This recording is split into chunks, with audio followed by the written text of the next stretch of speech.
Assalamu alaikum warahmatullahi wabarakatuh. Nashimwe kandi asingizwe nyagasani Allah subhanahu wa ta'ala, amahoro imigisha bisakare ku mukunzi wacu, umwarimu wacu ari we Nabi Muhammad sallallahu alaihi wasallam. Bavandimwe mw'Isilamu rero, uyu munsi ngiye kubabwira bimwe mu bintu bitatu dukwiye kwirinda. Ndabizi musanzwe mubizi ariko hamwe turabyirengagiza.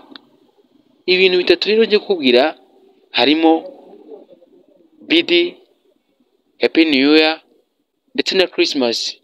Ntabwo umwemeramana muri rusange cyangwa se umusilamu muri rusange ibintu bintu byemerewe kubijyamo. Ntabwo twemerewe kwizihiza Noheli, ntabwo twemerewe kwizihiza umwaka mushya, ntabwo twemerewe kwizihiza igihe cy'amavuko.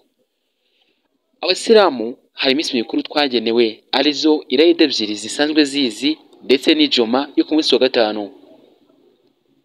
Gusa bidakwiyeho ko umwemeramana agutumiye mu yindi minsi utamusura mugasangira cyangwa se mukaganira.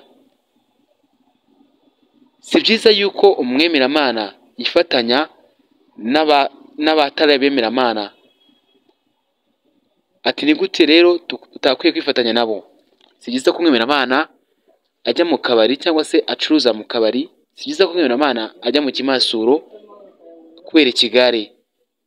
Si byiza yuko agurira cyangwa se agurirana inzoga na bagenzi be.